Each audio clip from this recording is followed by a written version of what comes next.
till 3, which is pretty close to the last one, but Very cool. anyway. I know, it is.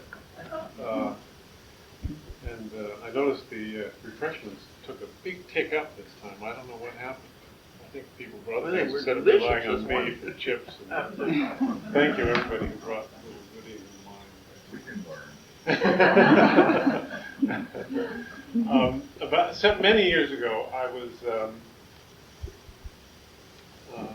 I'm also not going to introduce Mary as much as I would like to again for the third time, except to say that one is highly motivated to give Mary a wonderful, wide and long introduction, just out of the gratitude that we all feel for her view of life and her view of the world and the opportunity to get a little bit of a glimpse of it. And for that reason, one is moved to give a wonderful introduction. But I will postpone that because I don't want to take up any of her time, except to say, to tell you one brief story. Many years ago, I was at a Saturday afternoon, Sabbath lunch with a rabbi and his son. It was for a large group, and his son climbed up, about 5 years old, climbed up on a chair next to him in the middle of lunch and whispered in his ear. And Rabbi Schwartz stood up and he said, "Maish wants to sing a song."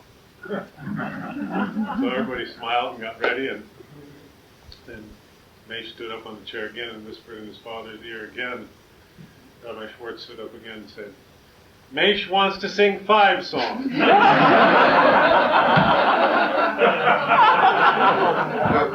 Well, we're in somewhat the same situation tonight. We decided to have this series because Mary gave a talk in the spring on art as the handmaid of religion, and as she was preparing, she said, "I need 10 more lectures. I can't do this in one." So that's why we decided to have these, but she's found herself now at the last lecture not being able to cram it all in. So half of the talk is going to be in here with slides, and then we're going to have a minuscule break, and the hefty among us will carry chairs down to the chapel, as many as will fit in, and the second part of the talk will be in the chapel. Oh, wonderful. And then, as we've been doing, there's tea and coffee and cake and various things afterwards. And also music. And music, oh yes, music. So.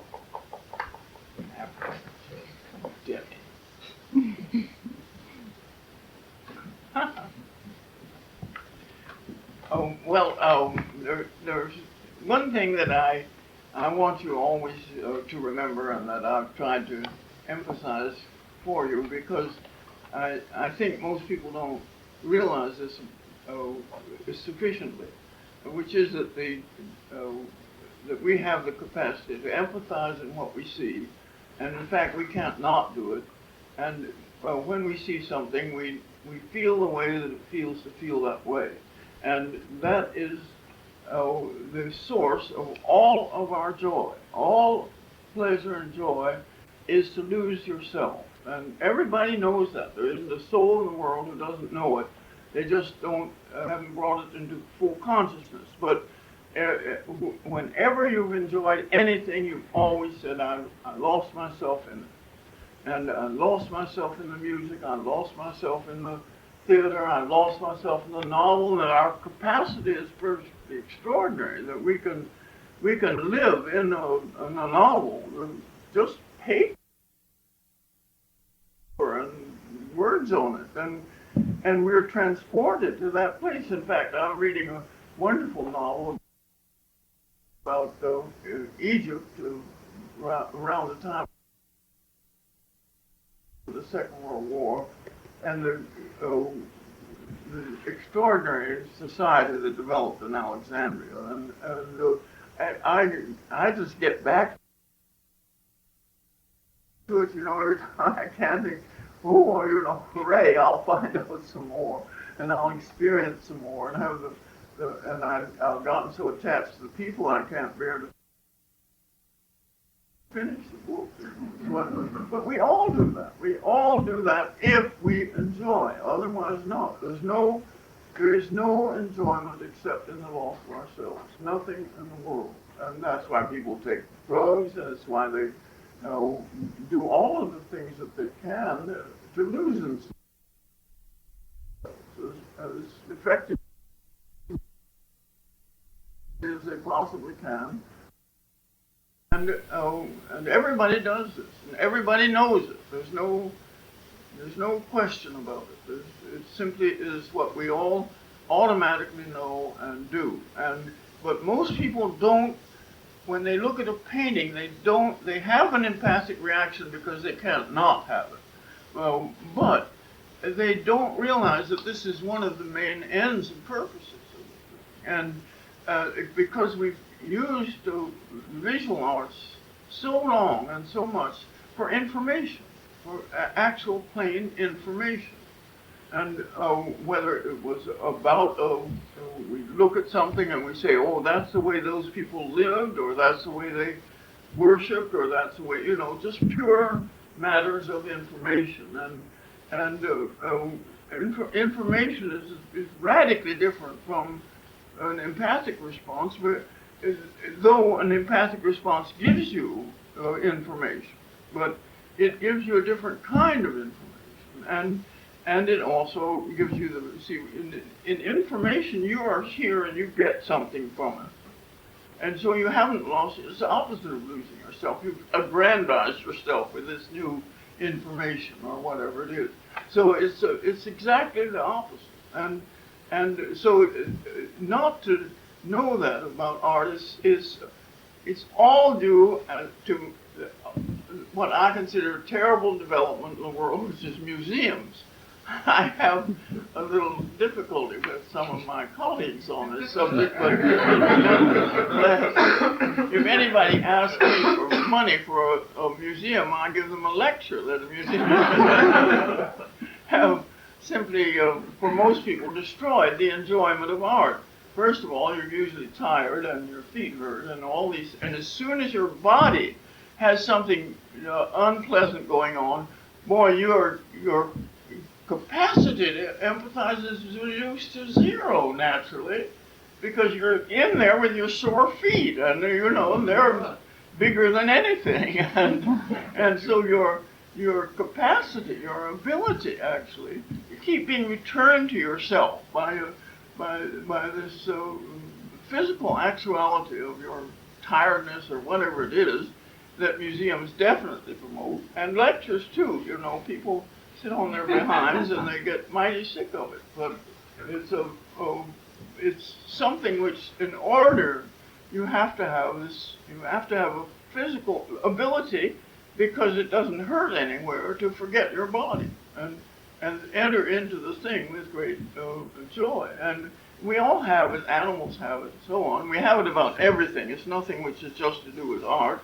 You cannot look at this ancient lamp that somebody gave me long ago, and if I say that it is it's full of Roman gravitas, it's a serious problem, and it's no, sir, it's the most flippant and carefree lamp that you'd ever want, and though the waves tend to become rigid. You see what they intended to be. They intended to be blithesome and bright, all those things. And not to mention the shade, you see, which, that. If you look at that lampshade, absolutely every one of you in this room knows that this was not made recently. And you know that from all of the lampshades that you see wherever you look. And none of them have this kind of ancient Chinese flip to them, It's what the people were, that's what they wanted, and that's what they got, and that's what they did, and we can see it. But most people, of course, when they see it, they think, heavens, what an old-fashioned funny thing that is, which is perfectly true. but they're just extracting information from it, not actually experiencing it. They might like it if they did. You know, it's something that quite jolly and sort of winged about the thing that is attractive to us. So, but everything that we see, animals, everything, football players, who would watch a football game if they didn't empathize into it? No one. No one. They feel the crush of the bodies. They feel the thing, and anybody who says that television is passive has absolutely an idiotic idea. See, it's not the least bit passive. It's totally empathic, so that people can stand up and you become them for that moment, and you enjoy that because of course it's not you, and so you have that fun of not being you, which is a great joy. So now, if I go on too long, I'm going to be denied breakfast and perhaps have to sit in some quiet place, consider my sins a long time.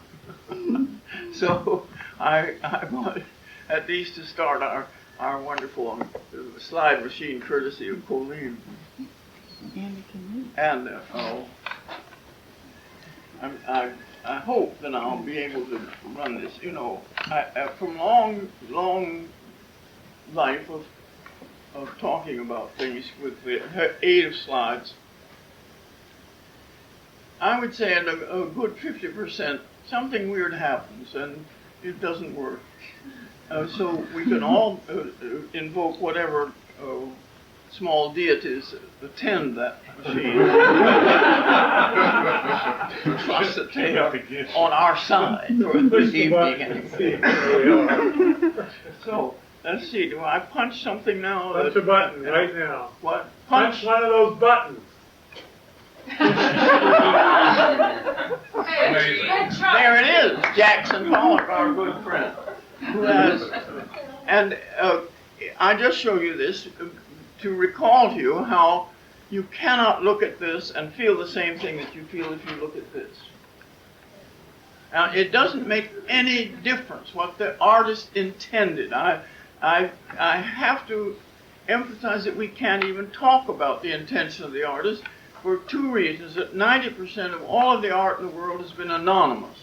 So you not only don't know what the intention of the artist was, what you have to think is that what he intended came out.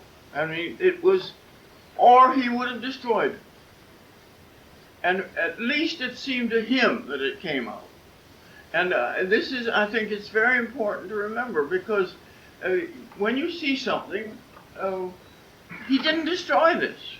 He didn't burn it or throw it away or do anything. He kept it and sold it or did whatever he did with it, but it was not something which he discarded. And why not? Because it achieved what he intended for. And what it intends, of course, is a perfectly marvelously ordered world. Ordered to the point of being tight, almost impossible to breathe in this world. And if you feel that you're so immaculate as a congenitally impaired housekeeper, I can barely look at it. It's such an affront. Oh boy! As Bruce complains, my idea of a horizontal surface is to cover it with something, and to have this immaculate. Oh my! It's just.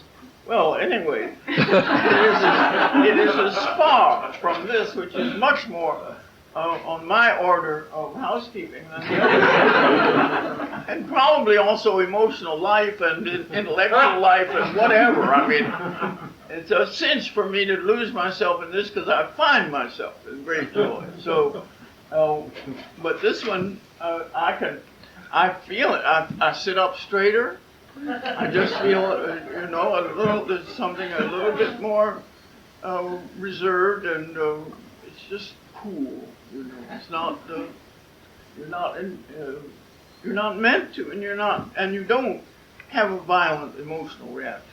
See, but you have an empathic reaction, which is to this kind of linear harshness or sharpness or the pleasure in the angles, sharp angles. You know, it's just and we can experience that even though we don't experience it in life. You see, the great thing about art is that it allows us to be thousands of things which we couldn't be otherwise for a minute, and when we are those things, we have a better understanding of them. This is the great meaning of what used to be the idea of a liberal education, in which the arts allowed you to be larger than you were, and to be able to escape what you were in the most limited kind of way, and that is invaluable. Not only is it, but the habit of it becomes a wonderful habit for the rest of your life. Now, this is a funny thing, because I think my dog must have walked on it. Somebody surely did. But it gives it a greater mystery than I think it would.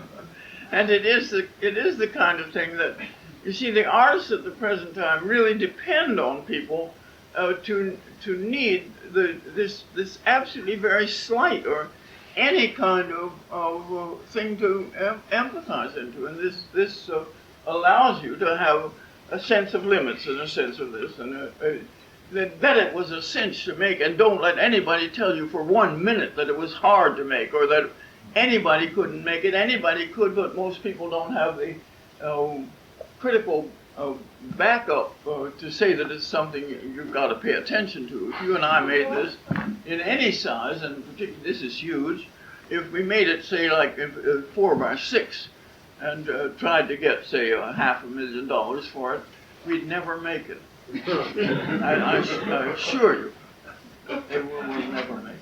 And here's another one in which, see, the aim here is to give you the sense of what a strange thing a human being is. I mean, not the aim, that's the result, as we look at this and think of this artist allows us to have the empathic joy of all of the trail of funny things that we all drag around with us all the time, and no matter how proper we look, you see, for the moment, and certainly as you empathize it to him, you're ready to go to the very grandest tea party that you can imagine, and but you're dragging with you that wonderful great assortment of weird things, you know, all your memories and all the events of your life. So it becomes like a novel, and you can search through, when you actually see these things, you can search through all those pictures, and it's very enjoyable, because it is like a novel. It's like a biography of the person, and it has absolutely none of the qualities that we think of that a work of art has to have, such as coherence and so on. But it has its own engaging quality, because it pulls us into this world, which is a world that we all know, to some extent at least, and most of us know quite well, of little bits of things and pieces of things and things that come back, and all the whole sort of patchwork world that we inhabit and always have inhabited and always will inhabit. So, now, one of the things which empathy allows you to understand better than anything else, it is that the same story, exactly the same story, can give us a totally different meaning, a deeply and profoundly different meaning. And the story itself is always important, whether the story is just a yellow square or whatever it is. But the differences of the way that the story is presented to us and that we respond to are just almost incalculable. They're huge, huge differences. And I'll show you one of the greatest ones. This is a painting of the Resurrection by Piero della Francesca, and then look at this one, which, well, this is just his head. See the extraordinary seriousness. You cannot look at this, without having it impose on you a kind of seriousness, and it also contains a sort of mystery of what it is to rise from the dead. There's something, there's a sense of a terrible knowledge in the eyes and in the whole thing that is, and a kind of hypnotic feeling. It's very extraordinary thing. And if you look back at this again, see how orderly nature is. You see the trees go back in a perfectly wonderful thing that comes then to the point, like a lying down a pyramid. You know, it's just and the point, the whole point is of course the head of Christ and the body of Christ, and the actual soldiers that were put to guard, you see, fall asleep in classical attitudes. And you feel that they're under a spell. You feel that they are. Now I'll show you one of the same subject, the resurrection. But this is from Germany, and almost the same time, not many years apart, but a totally different conception. You see, Jesus is crawling out of the tomb. You know, he can hardly wait to get out of the tomb. He's like somebody in the orchard. You know, the dog's after him, and he's just going to climb over that fence and get back into life in this amazing kind of. It's such an energy, it's such a determination that though we don't see his face, you see, every gesture, every part of his body is this urgency to get out of the darkness, to get out of the tomb, and to be again in life. And he has the banner of the resurrection. And look at his soldiers. You see, they're in such strange attitudes, and so they look even more remote from the world, and really truly under a spell. And the man who did this, we only know as the name of Meister Franke. He was a 15th century German painter, and it has all of that desire for a physical actuality that German art has so always. And look at the wonderful way that we look into the tomb, and the tomb is darkness.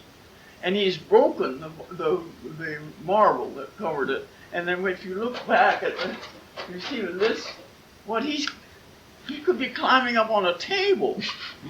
You know, it's not, you have no sense of, and you're not meant to, you see, because this has, its aim is a kind of orderliness or correctness that means that the law of the resurrection is in force, and that nothing, there is no chaos to it. There's no terrible urgency because it's going to happen, and so unlike this, we are forced to look into the darkness, to look into the tomb that he's trying to escape from, and of course the whole thing then just reaches our emotions in a way that the other one can't and didn't intend to. The soldiers from the Piero della Francesca, and one of the wonderful instances that I again draw on German art. Everyone, I think, is familiar by this time in the literate world of the Michelangelo Pietà. It is one of the most commonly reproduced. It's just one of the icons that people really, you can count on people knowing. You don't have to show the slide. They have a picture, of course, none of us remember with great accuracy or what we saw. But here is the Pietà. Here is the thing which surprised people so at the time, and has continued to surprise people, the youth of the Virgin Mary, that she is not at all an old woman, and very young to have a 33-year-old son.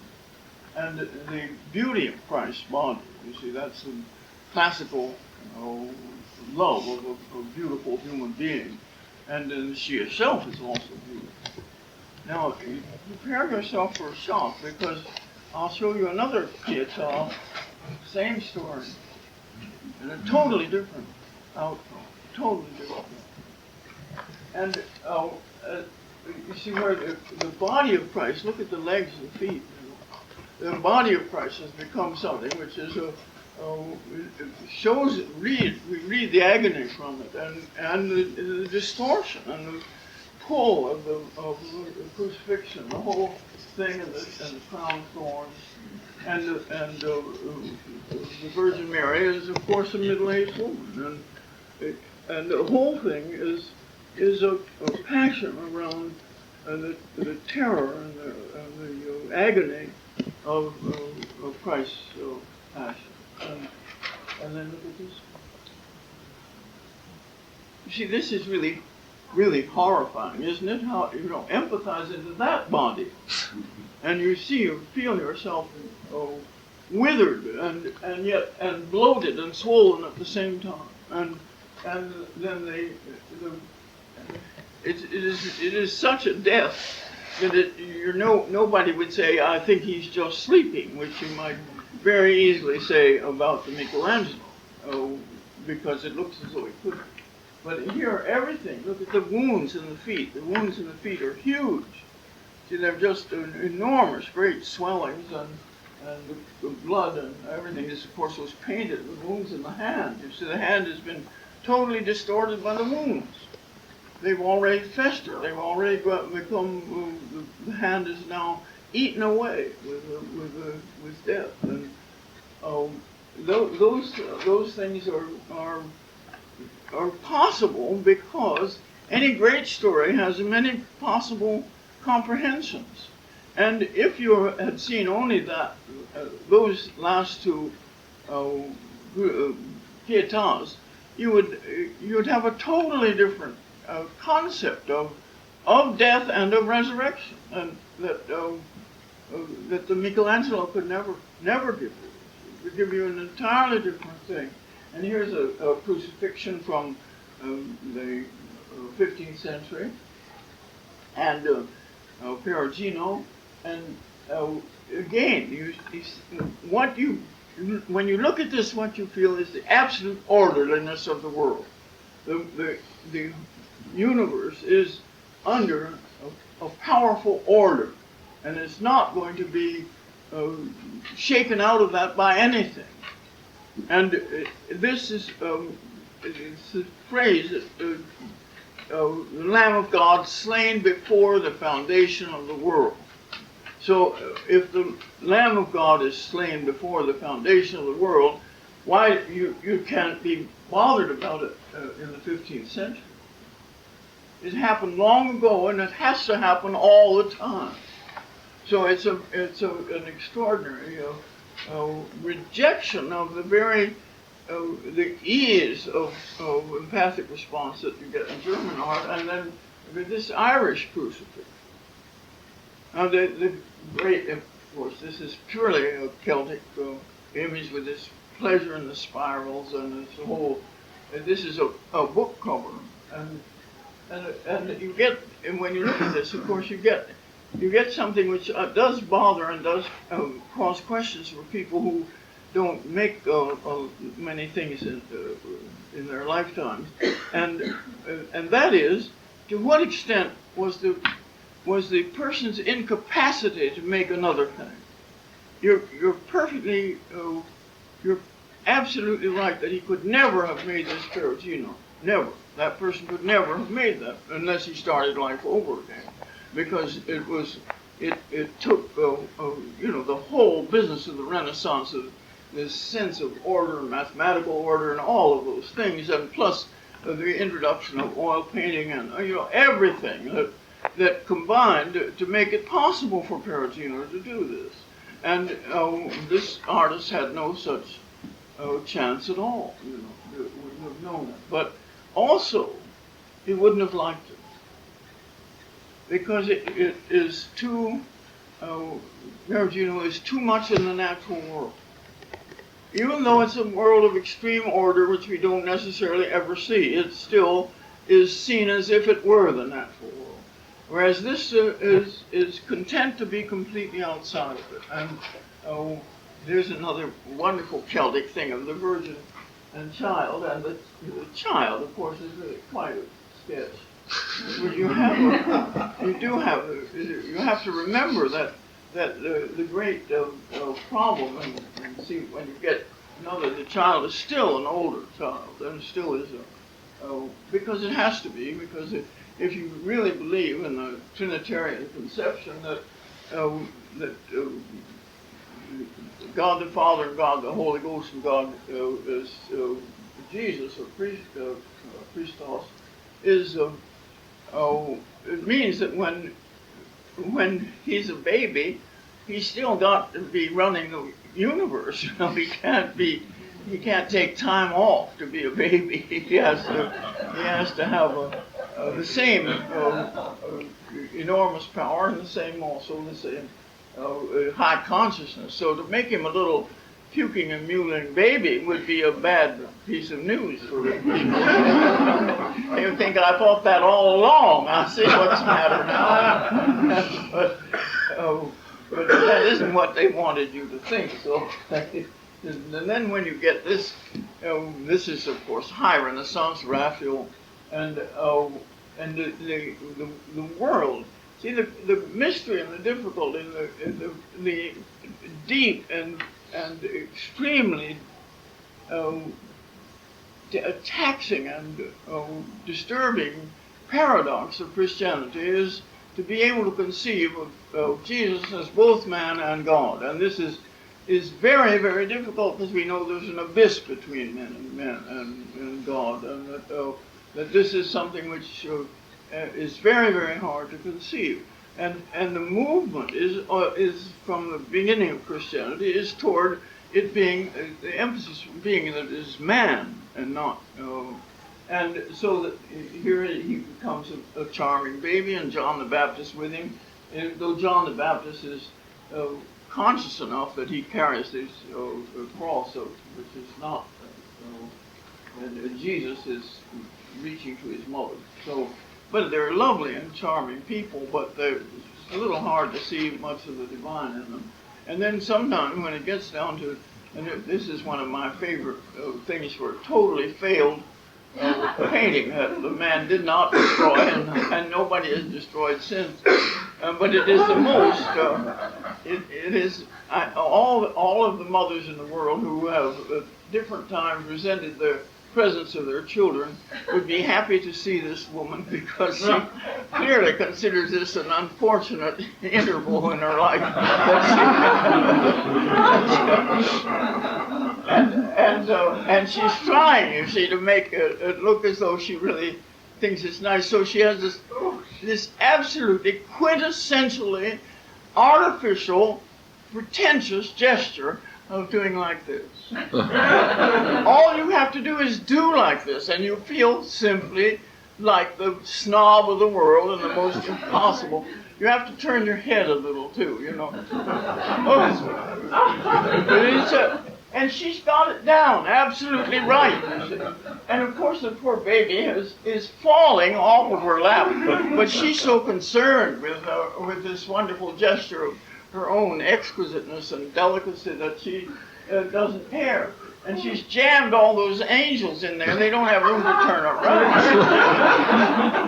And then, of course, the 17th century never forgets sex. They think sex is it. And so you have this wonderful,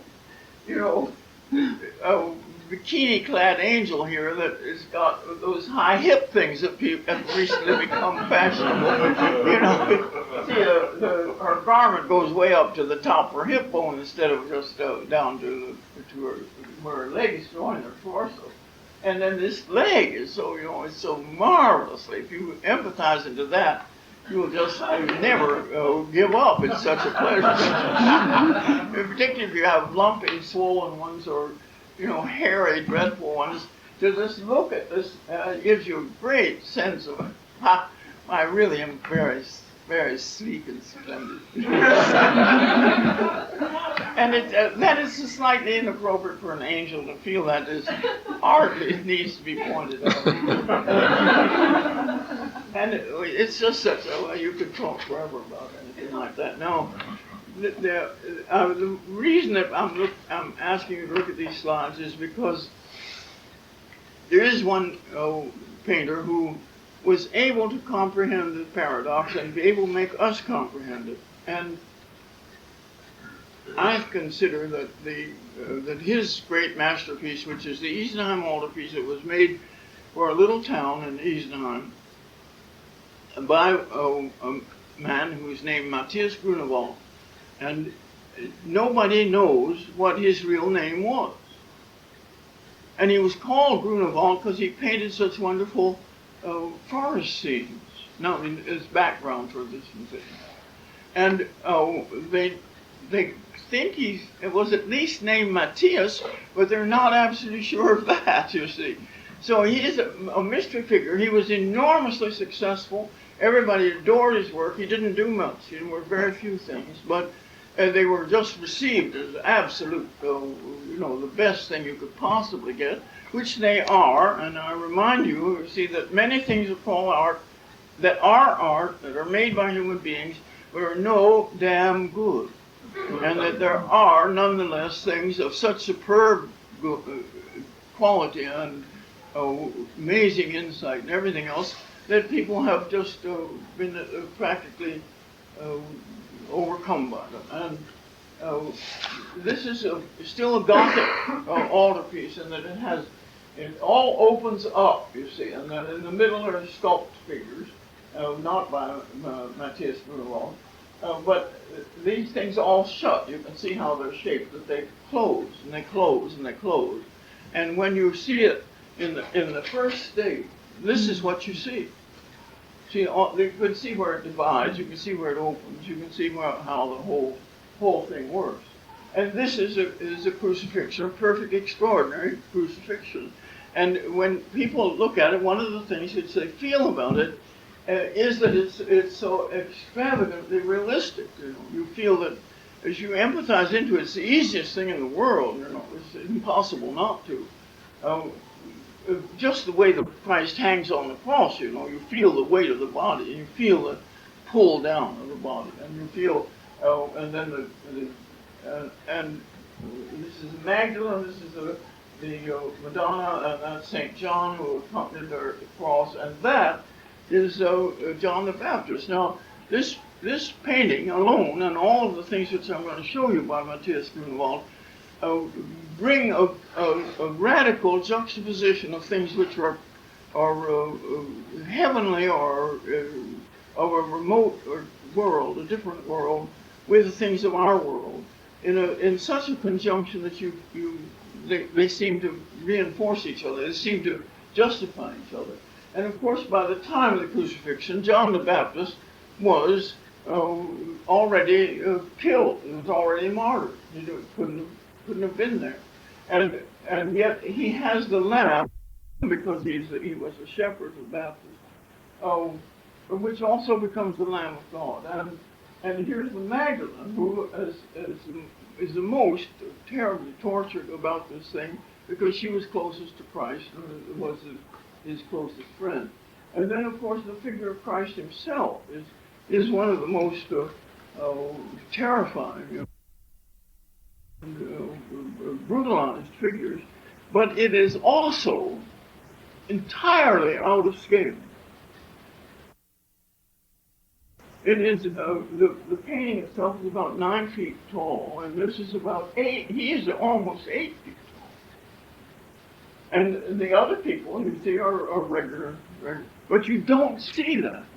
You don't see that unless someone points it out. It looks to you like realism. It looks as though it's a particularly intense or realistic thing. But actually, the figure is from another world, literally from another world. But you see what, and his body is covered with wounds, and this was painted for a hospital that mainly took care of syphilitics, because this was painted at almost exactly the same time that Luther arose and put his thesis on the doors of the cathedral. And it's 1515 to 1513, 18, or around in that first 20 years of the 16th century. And this was a hospital for syphilitics, and on the theological principle that Christ suffered everything that we could suffer. He is shown as a syphilitic. He is shown with these wounds all over his body, these sores all over his body, and his own body already really diseased and disintegrating. And of course, his head is just dropped forward in death, and the whole mouth falls open, and the whole. Look at the size of the crown of thorns. Just a huge. And then all everywhere it touches him, blood comes. So and look at his feet. See, his feet are all already decayed. And you see, if ever there was a wonderful instance of empathic thing, you feel the nail going through those. You cannot not feel the solidity, the ironness of the nail, and the decay and softness of the flesh of the feet. So it is a thing which literally forces you to have some physical response to it. And then the hands. In fact, the whole thing, you could talk about the whole thing entirely from the point of the hands, because they are as expressive, and the whole way that in the crucifixion. One of the things which is most unlike the Perugino and unlike any other actually, is that you have a feeling that the cross was thrown together in a hurry and was made out of whatever was at hand. I mean, it's the opposite of a carpentered cross. It's something which gives a sense of the tree, with the hands of Christ, are like branches from this tree. But it's also like a crossbow. It's like an arrow, a bow and arrow, in which he is the arrow, and it is bent to release him from this and propel him into heaven. It's just that alone. I see. This is what Matthias Grunewald had that I think no one else has ever had, in the same way that Shakespeare had this, that no one else ever had, and that is that his imagination was capable of creating an entirely believable and an entirely authentic and authoritative world.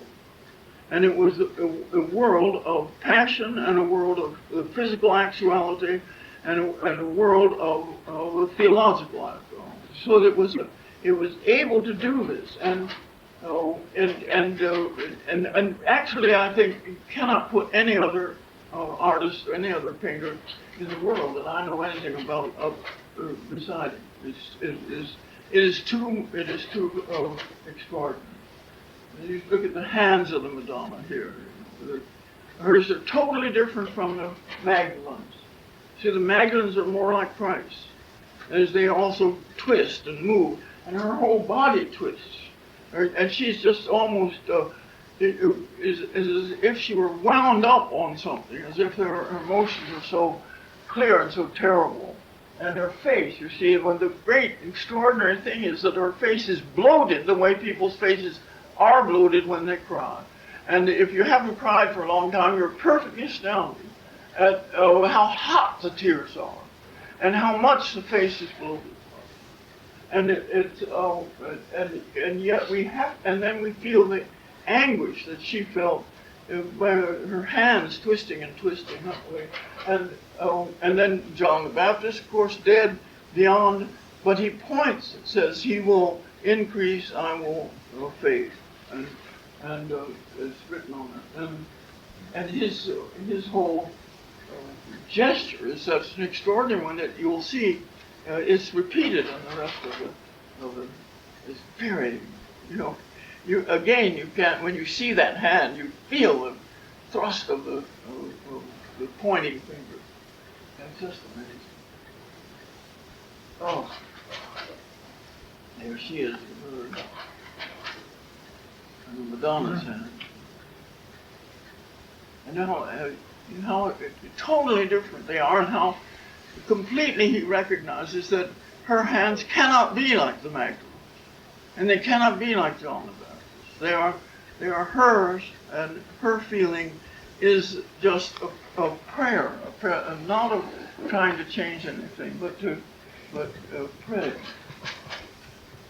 Now, you look at it again, because when this opens, and you can see it opens down the middle, when it opens, you have an exactly opposite world, and it is called Christmas. And it is this amazing nativity, and in which there's a complete fusion of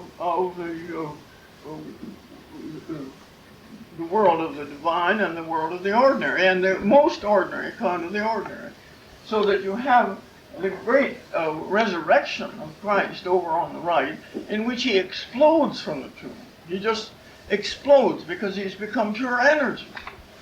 And it is something which is just totally unlike the others that you've ever seen or that you ever will see. And the soldiers are thrown in every direction by this explosion. And this is the Annunciation, where the angel appears to the Virgin, and she has a wonderfully, we'll see some details of that.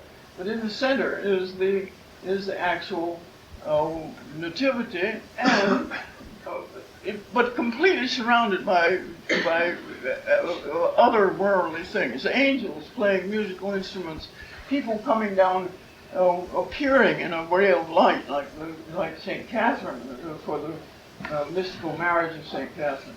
And angels coming down from the sky, but coming down to our world, and coming down to it in a wonderful and direct way. And there you can see them. This perfectly fantastic architecture has nothing to do with anything that was ever architectured.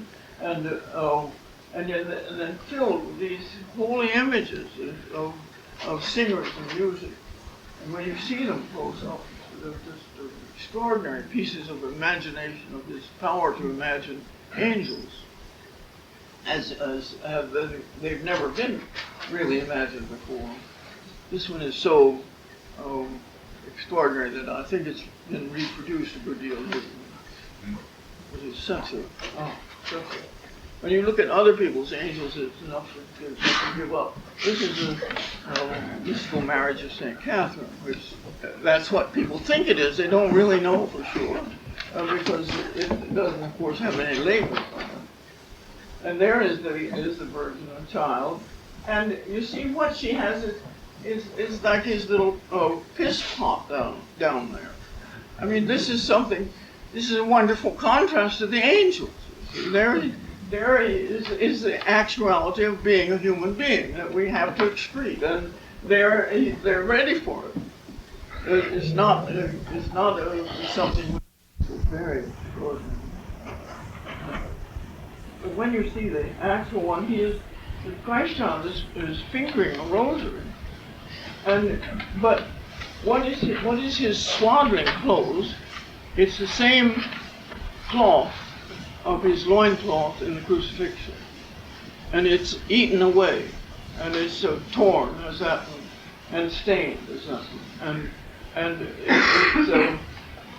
it is that kind of marvelous and unbelievable reminder of what it is, and the kind of knowledge that the Christ child has is not an easy thing, but it's clearly not an infant thing. And there's this bathtub, you see, as well as this little chamber pot, and yet on the shelf is a clear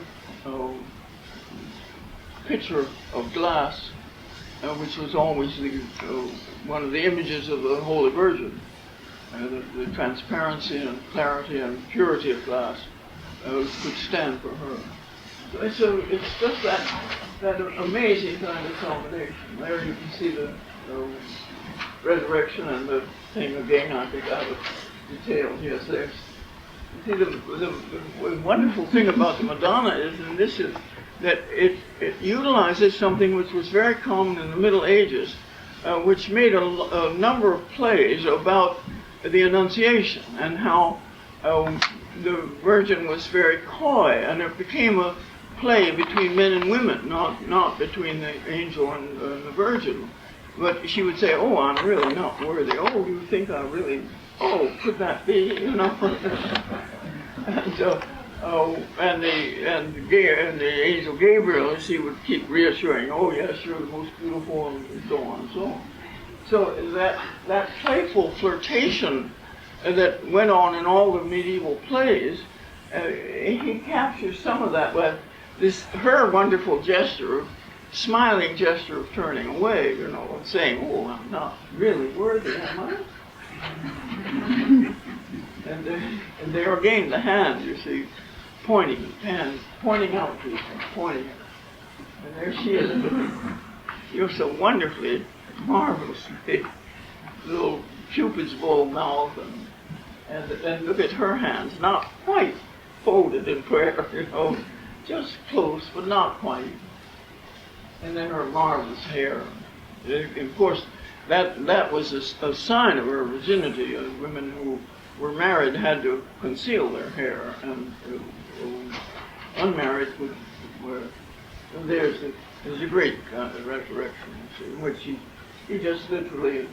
You think of the difference of imagination between this and the Meister Franke, which is wonderful painting and fascinating, and gives a great feeling of the emotional release from death, or the Piero, which gives a sense of it always being an ordered and expected thing, and this, which is really a totally different conception of it, and one which is much more acceptable or much easier for people of our time to imagine, because it is simply the release of energy from death, and the people all thrown to the ground, which you just tossed aside. As you look back at the Piero, you feel it's the same exact story. It has the same ingredients. It has the tomb, it has the risen Christ, it has the guardian soldiers, it has the landscape background. All of these are, but the meaning of it is as profoundly different as could possibly be. And we get that meaning from our experience of it, which is again this amazing kind of release and explosion. And in explosion, furthermore, so amazing. It throws people to the ground, just like a bomb would. It just knocks them over. And it's not a matter of they're sleeping. They're just simply knocked out by it. And it's very. And despite this, this heavy armor and all of that, and Christ's body having become nothing but light, leaving behind all of this broken tomb and all of that, it's such a power of imagining things. And again, hands. You see, there's really almost no body. There's almost no form or body there. It is life. It is energy and life. And that conception is the one that is very close to us. Now, there is something else which a work of art can do, not just elucidate, as I think that does better than anything, the Christian paradox, but it is possible for the artist to elucidate very intimate things, nothing so vast as the Islam all the piece. And I'd like to show you how the same subject is treated in a totally different way by the same artist, but different times in his life. And when he was a young man, this is Rembrandt, when he was a young man, the northern countries where he lived had just received the great impulse from the Italian Renaissance, and particularly from the Italian 17th century, the great taste for that's represented by Caravaggio for darkness and light, and strong contrasts and strong emotional impacts. All of actually what it mostly came down to was melodrama, not drama, but melodrama. And in this painting, which is a painting of the binding of Isaac, or the sacrifice of Isaac, in which Abram, because God tells him to, has to sacrifice his son, and then at the last minute, when he's about to cut his throat, the angel comes and brings a ram to substitute and stops his hand.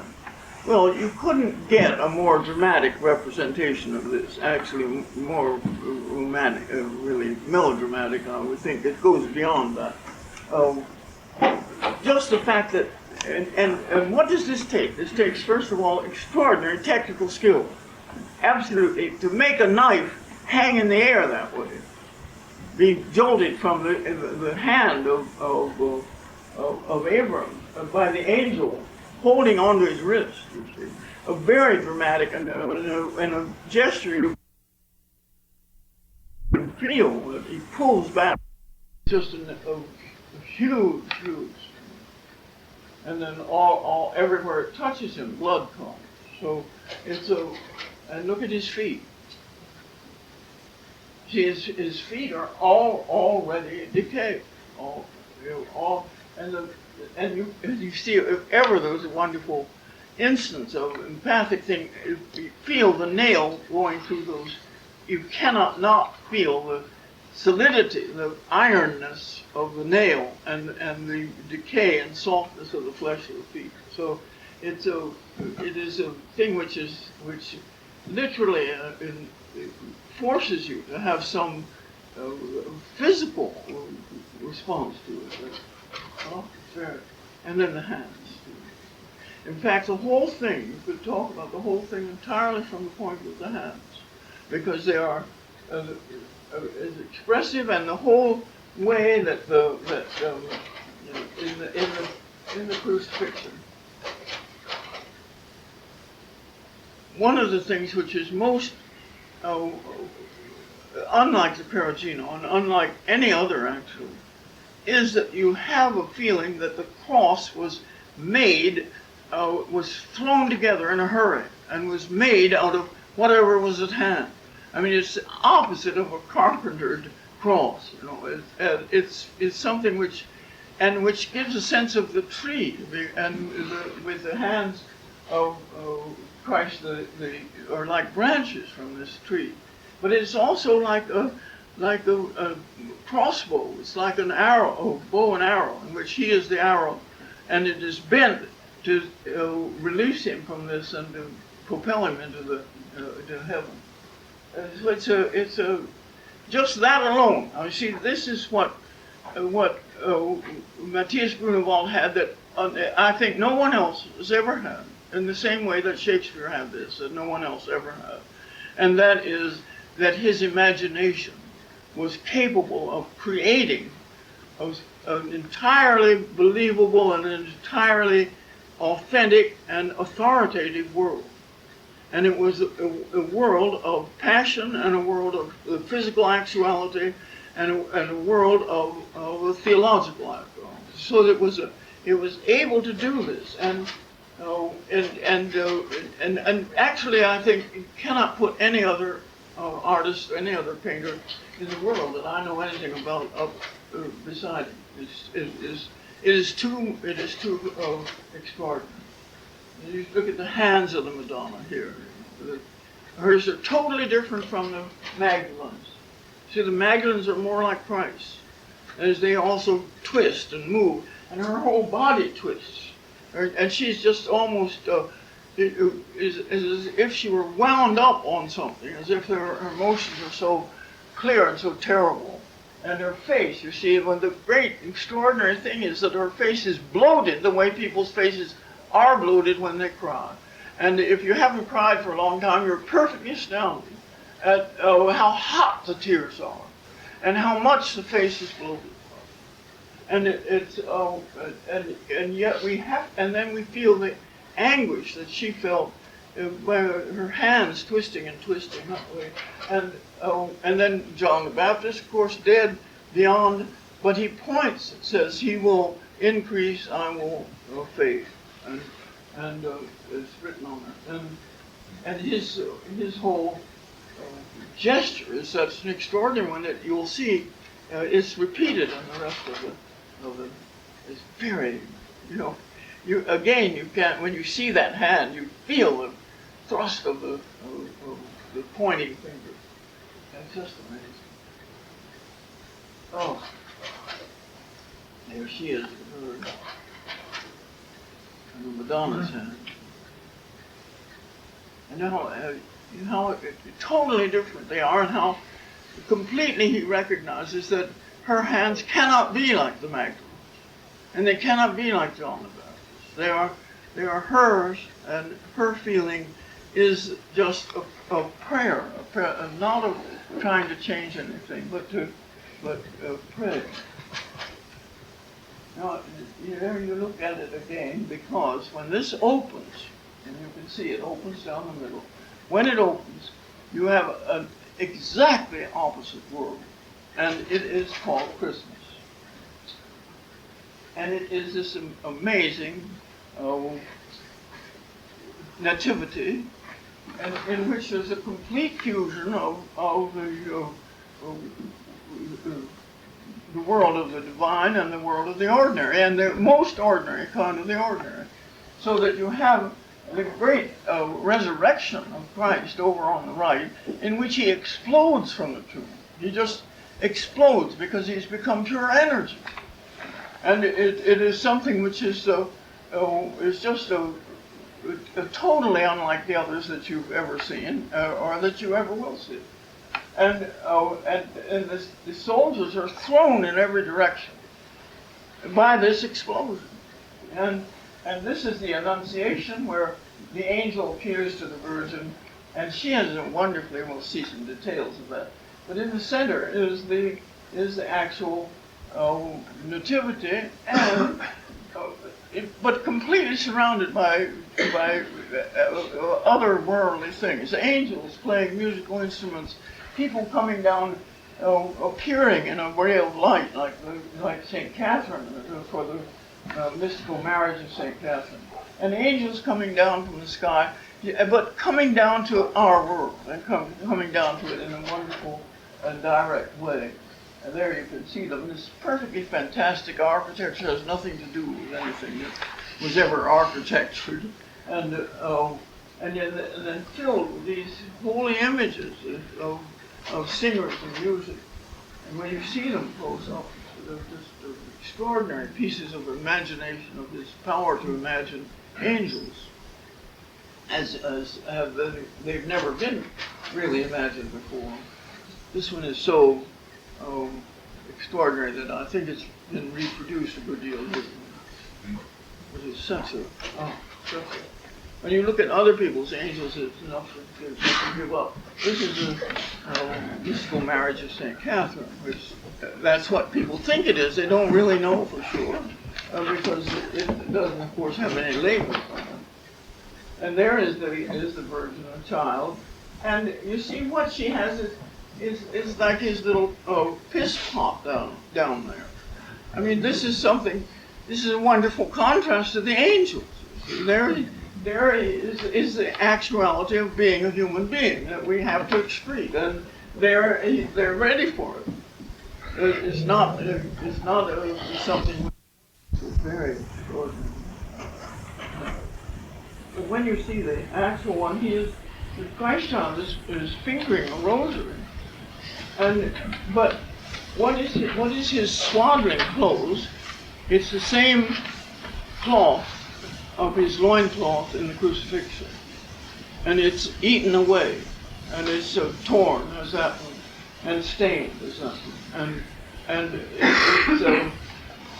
it is that kind of marvelous, unbelievable reminder of what it is. And the kind of knowledge that the Christ child has is not an easy thing, but it's clearly not an infant thing. And there's this bathtub, you see, as well as this little chamber pot, and yet on the shelf is a clear pitcher of glass, which was always one of the images of the Holy Virgin. The transparency and clarity and purity of glass could stand for her. So it's just that amazing kind of combination. There you can see the resurrection and the thing again. I think I have it detailed. Yes, there's.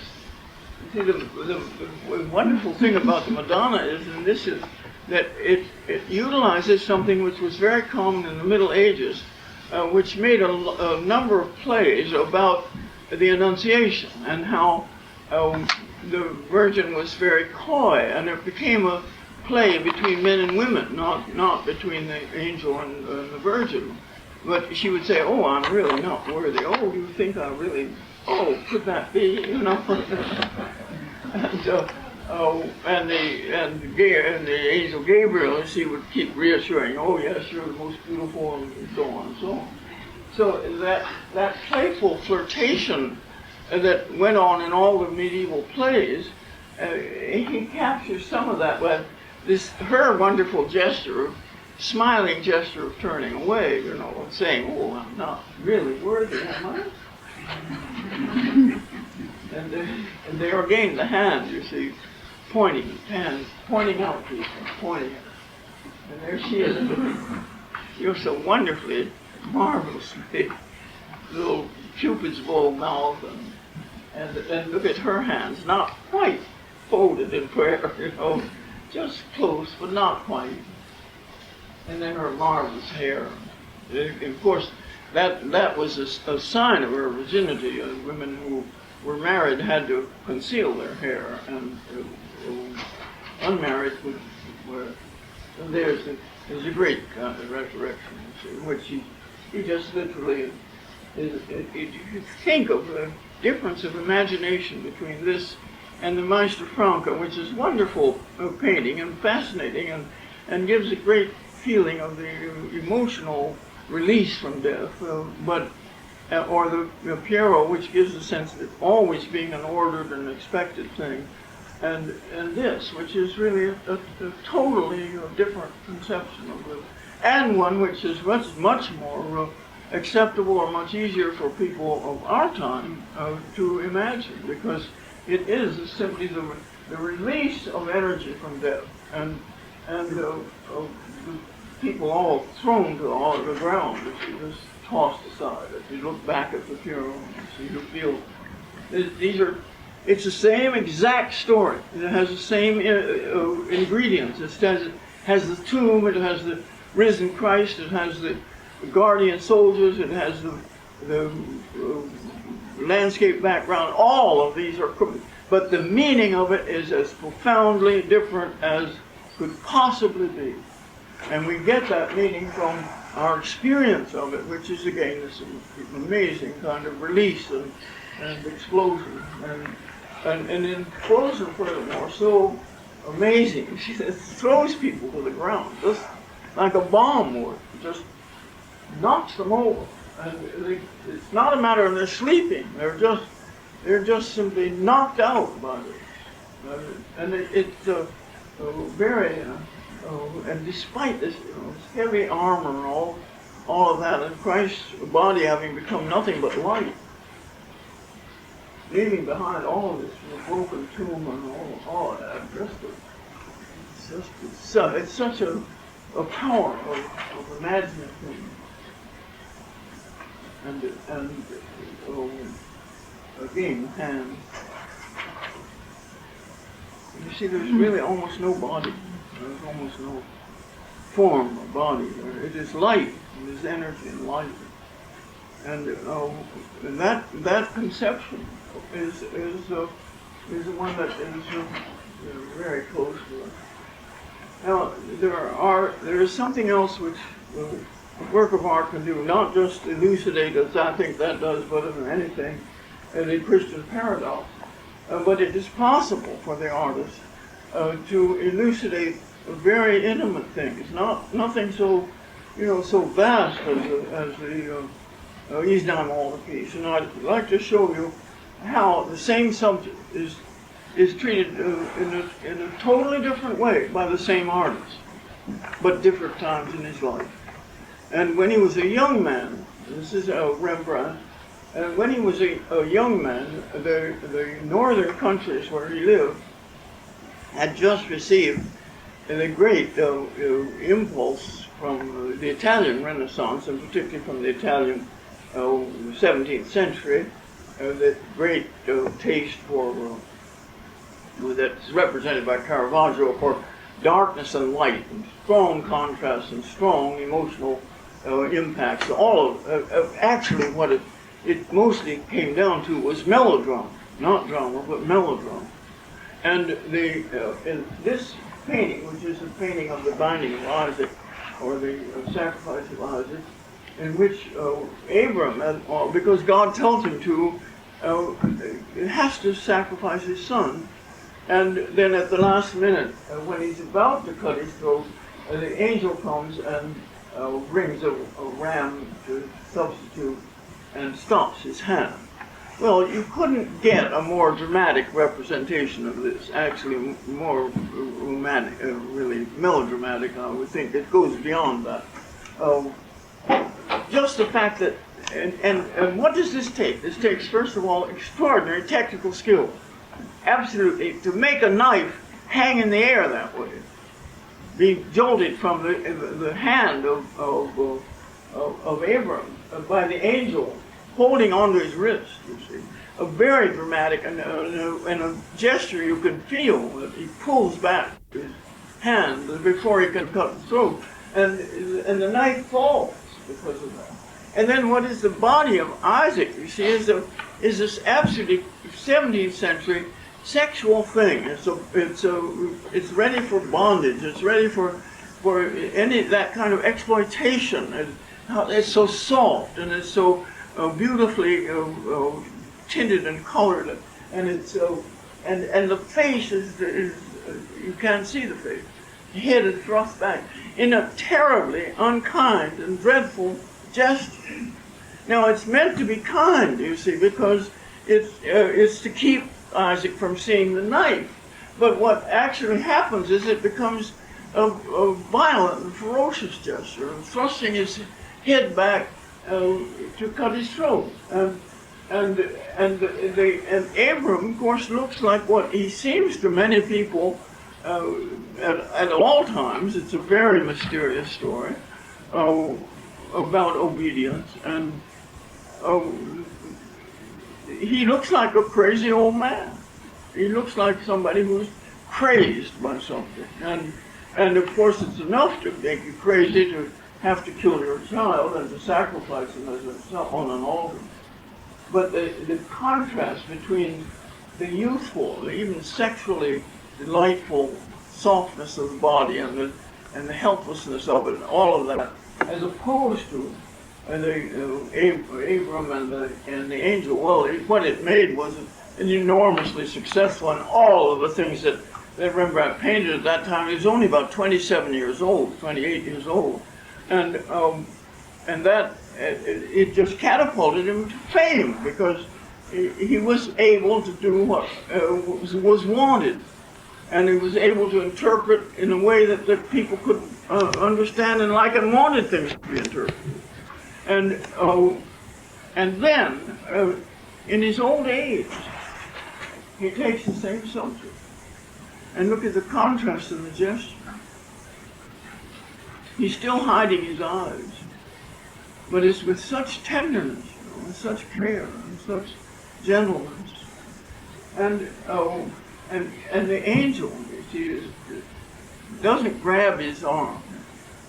He just touches him and whispers to him. And so that the group is really actually, you see how obedience is based on love. And the love that he has requires this, and Rembrandt's power to make that love visible, so that instead of it being a crazy old man, it is someone who, through the love of God, has had to obey, and though he doesn't understand it, he has to obey, and then is redeemed from that, saved from that by the angel, and this and think of the difference between Isaac, bound with his head thrust back, and this Isaac, who recognizes the necessity of his being a sacrificial figure, and kneels there without any constraints or anything at all. See, it's just a total reinterpretation and comprehension. And furthermore, it is the right one in the sense that we recognize that this is what it was, not what that other was. The other was for people outside to see the drama of it. This is for inside and to feel what it felt like. And I suppose one of the greatest things that an artist can do is show us what very subtle emotions are, or emotions which we only half recognize, but when we do see them, we feel that we know then something about this. And here again is a parable, this time a Christian parable of the prodigal son, and one of the most difficult parables to understand at all, and we're all always somewhat out of step with it, almost always. Because the story is of a man having two sons, and one took his birthright, all the money that he was going to inherit, and went and lived riotously, lived as much to his own indulgences as possible, and finally he spent all of his money, and he was reduced to eating with the pigs because nobody would feed him, and he didn't have any money, and so he would sneak into the pig trough and try to get a little something to eat. And while he was doing this, he thought, well, I think I might go back to my father, and he might possibly let me work around the place or do something so I won't have to do this. And so that's what he did. And when his father saw him coming, he ran to meet him, and he said to his other son, who had stayed there all the time, go and slaughter the best of our calves, and we'll have a wonderful feast, because he who is lost is found. And this is what happened. And so the son, now in his tatters and his old clothes and dirty clothes, his head shaved, kneels to his father and asks his blessing, and his father forgives him. And that extraordinary act, and you have, of course, the brother over there on the right, who says to his father, I've stayed here all the time and helped you all the time. And yet you get the best path for this, for my brother. Why is that? And then he says again, he was lost and is found. And the gesture here is so, I never can see it without being just overcome by the hands of the Father. Their absolute gentleness and love that's in the way the hands are on the back and the way they're painted. There's no harshness to them. There's no heavy action to them. They are reposing and giving the strength of that repose back to his son. And you see how. And the wonderful thing which Rembrandt does, is to create a world of great sumptuousness and beauty, but which is as the sleeves of this garment and the whole, everything about it it has a richness to it, and a respect or pleasure and a joy in the physical world, and in the sense the coarsest kind of imagination of the physical world, with jewels and richness and everything like. There's no impoverishment, but this extraordinary hand, and I think I have a tail. And how this one has greater strength, and it has more. It's as though it were part of a circuit of strength in which you move through the hands and to the sun. And then the face of the sun, I think, is so. You understand the most difficult thing to understand, which is what it means to be forgiven. We can forgive a lot more than we can dare to be forgiven, and this sense of forgiveness and of it being all over now, all that other is over, and now I'm back. I think you can feel it in this slide where you see the whole head, and you feel the head pressing against his father's body, and his father sort of completing that circuit with his hands, and all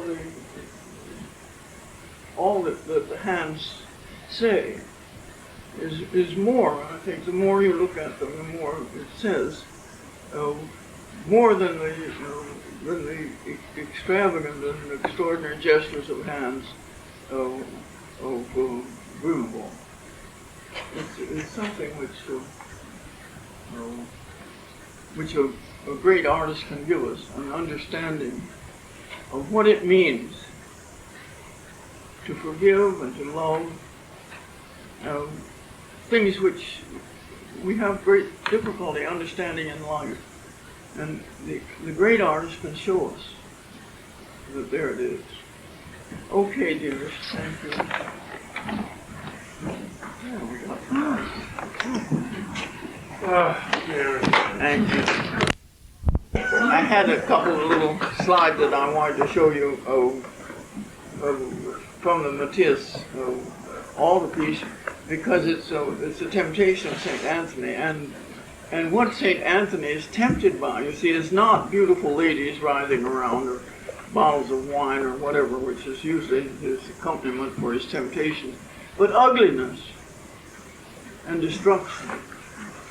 So that he is tempted to believe that the world is ugly and cruel, and everything is destroyed. There are demons destroying his house, you see, and St. Anthony's house, and the hideous demons coming and saying, we are all that really is. We're ugly and cruel and ghastly and terrifying, and we're what's it, not love and not beauty and not any of those things. And it's a great temptation, but that only is to emphasize what a thing an imagination could be, what a power, what an extraordinary. So anyway, now I'll talk to you about a far more modest effort. So why we have a chapel? Why I have a chapel? And so I'm going to give you a very quick rundown on that, just so you know why, at least part of why it was built in the first place. And I'd wanted a chapel for I think all of the institutions are in bad shape right now, and Episcopal Church is one of them. And it's fallen into the hands. There was a wonderful article about it called "Trendier Than Thou," which was exactly true. I mean, it has become trendier than any thou you know. So, and it's taken the idea that the real function of a church is to is to take care of the people who are impoverished or some underprivileged, and not quite so much attention to worship, which is I think, the main function of a church, because it brings, if it does, it brings people together with the same intention, with the same mind, and this is a very welcome experience. But so I thought, well, I'd like to build a chapel. So we were going to have the road fixed up here, and not one that you know, but the one that's even worse. That goes to Hidden Valley. And a man we had to come look at it said, well, that I'd need some culverts. And like half the people that you asked to do something, he said, I happen to have some culverts. And I can let you have chief, you know. And sure enough, he did. I mean, he's quite correct. And so I asked him where they were, and he told me that they were where he lives, and I could go and look at them. So I did go and look at them. And they were lying on the ground, and they were cement culverts. And I said to myself, these are not culverts, these are columns. And so I went right straight home and telephoned my wonderful workman, Larry Makovich. And I said, Larry, we've got 4 splendid columns, and all you have to do is stuff a wall in between and put some kind of roof over it, and I'll have my chapel. And he said, no problem. This is why he's absolutely the most wonderful person to work for you that you could ever want, because he never says, well, draw me a little sketch, or I'll big you one, you know, so on. And I said, I want it to be 16 by 20 and about 20 feet high. Oh, no problem. So, and so that we did, and I'll tell you, to get these columns here and placed was quite a problem, but it was achieved, and it did work, and it took really a lot of.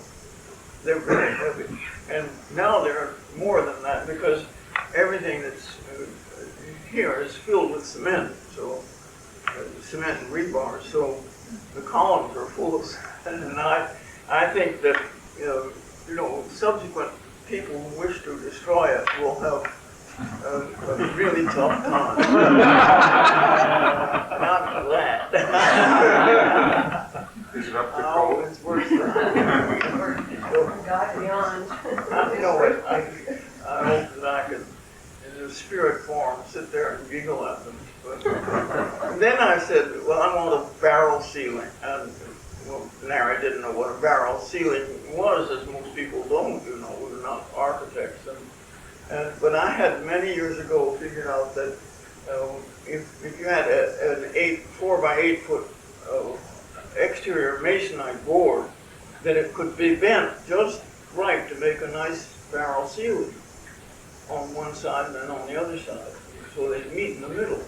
And so I always wanted to do that. Well, Larry said, well, I've got to go and figure out how the rafters should be. And so he went home and he came back and he put these rafters in, and they're so beautiful that it never for a moment occurred to me that I would ever cover them up with anything at all, much less a barrel ceiling, as much as I want to make one sometime. That lies in the future. So it was a great and wonderful piece of love and joy, and it was also, it had another thing that at that time, there were 2 stores in Santa Cruz, both devoted to angels, selling of angels. And one of them was called Mary's Angels.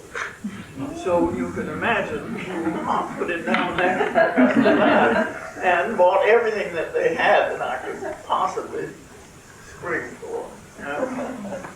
And Mary's Angels imports things from the Philippines, where there is a village that has been making sacred art for about 100 years. And so it's just marvelous. And every time I go near them, I'm so scared that somebody's imported a Barbie doll and they're ruined, It's just so possible. It's so extraordinary that they haven't been destroyed so far, They're not like they're clear out of the world, but they haven't. And so most of the wooden angels that you see, the carved angels, outside and inside are from that. And also this St. Michael, who's going to have a platform over this door, and the Virgin, who's going to have one over that door, because that door is into the chapel of the Holy Virgin. And in fact, this particular part of the chapel is dedicated to the Holy Spirit of God. And on that side, that door is always going to be a fake. You're not going to be able to get through that. It's there to keep you out, not to let you in. And it'll do it as long as we don't open it.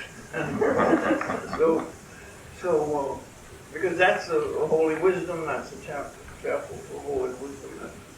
And wisdom should never be entered lightly or invited lightly, and it requires some distance. And so I have a law that only people who have no children. I don't want children to see. Wisdom is utterly inappropriate for children. It's not suited in any way. It's better they keep away from it.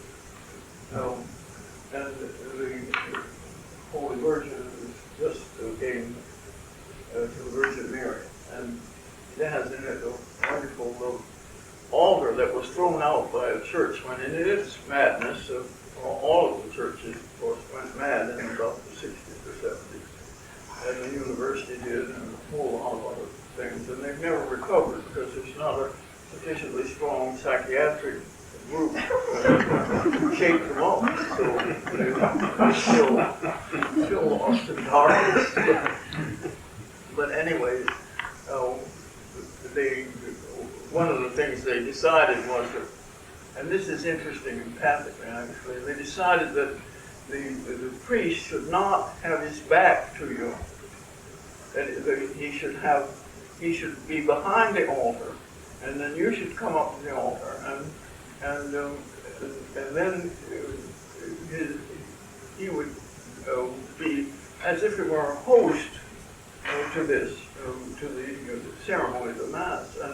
And you see, they were thinking on, and I guess feeling on the idea that the priest shouldn't have his back to him. But if you realize that the priest is in a sense taking your role, you're supposed to follow his role. You can follow it best if he's in the same position you are. Then it becomes sensible, or it becomes understandable, or and so on. But that didn't. So they threw the chapel out. They threw the altar out, and I had it for years in the redwood grove. And then this last year, I painted it all up, white and gold, and it's this gleaming splendor, and you'll see it in a minute. So, I've been extremely fortunate,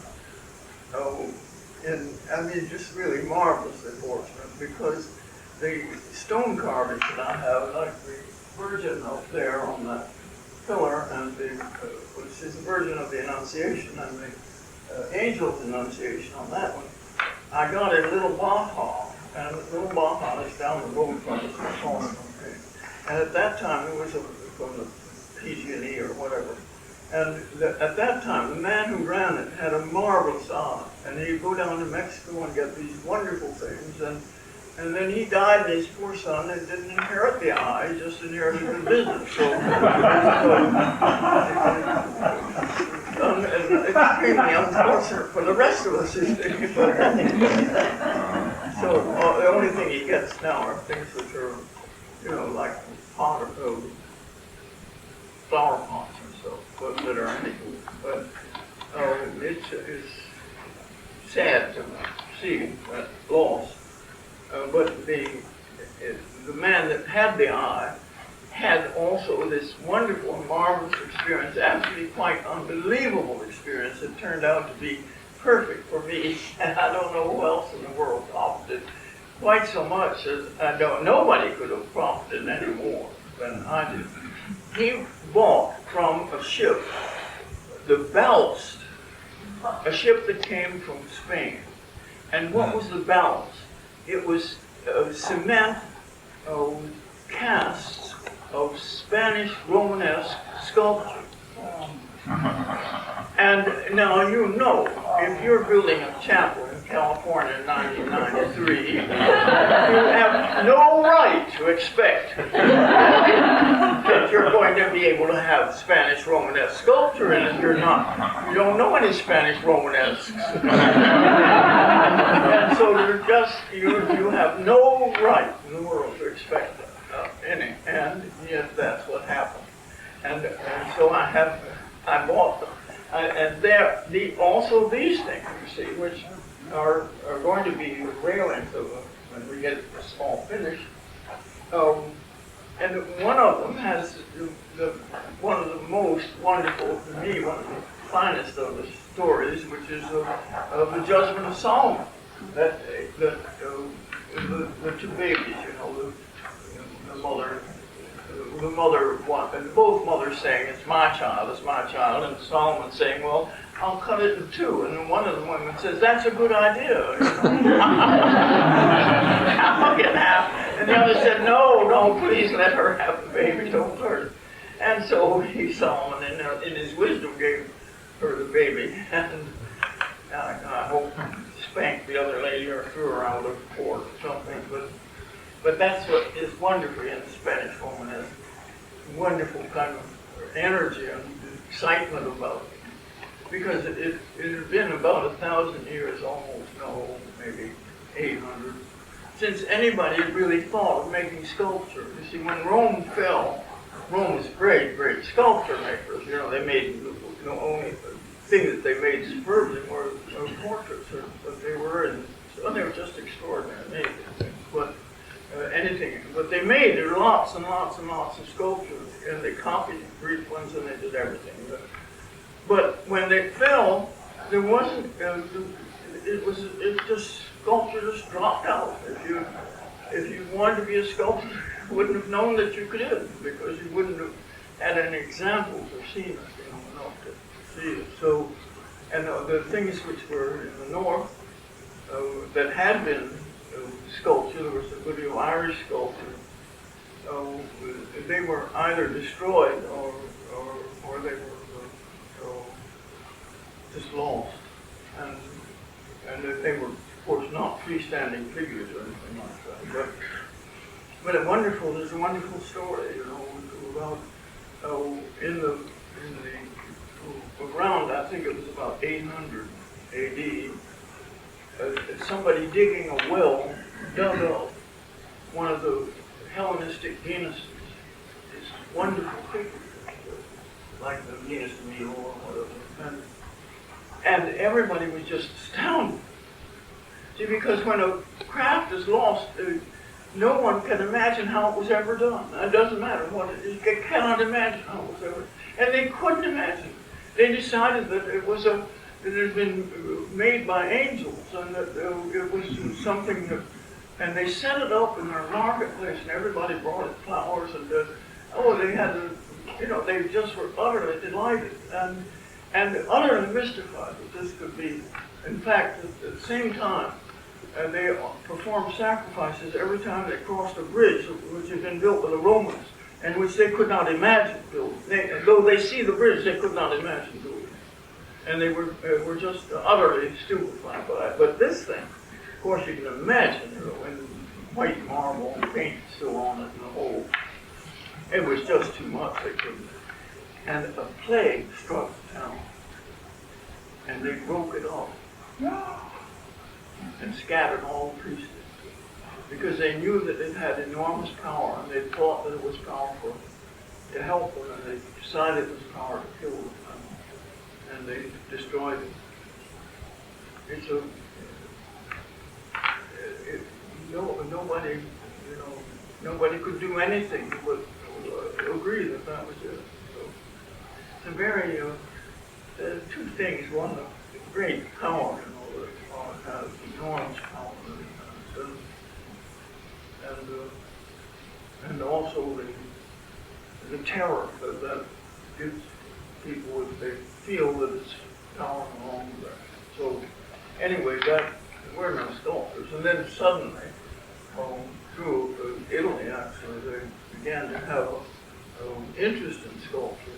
People began to be interested in it and think it was possible and make it, and then they did. And then of course, the flowering of the Romanesque and Gothic period, in which sculpture is the only really is music of the arts. So it is just a great joy to me to think that these things come from that long time ago, and then there are images made from them are now here in California in the chapel. It's a great joy. This particular one, I think people thought of them as planters, maybe they could use them as their panels from something. And this is of Adam and Eve. So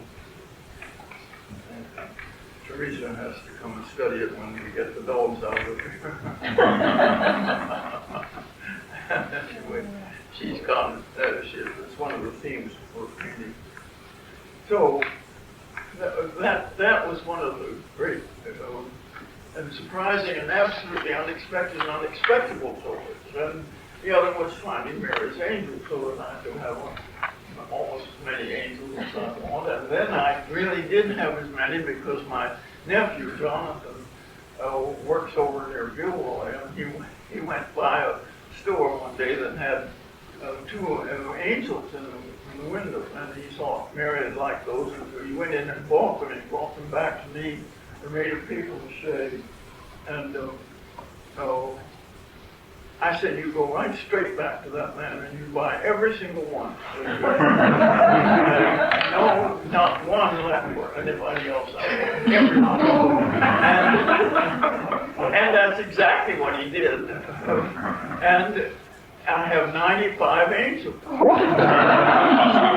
of which I've only used so far only about 40. So I have a little backlog of angels.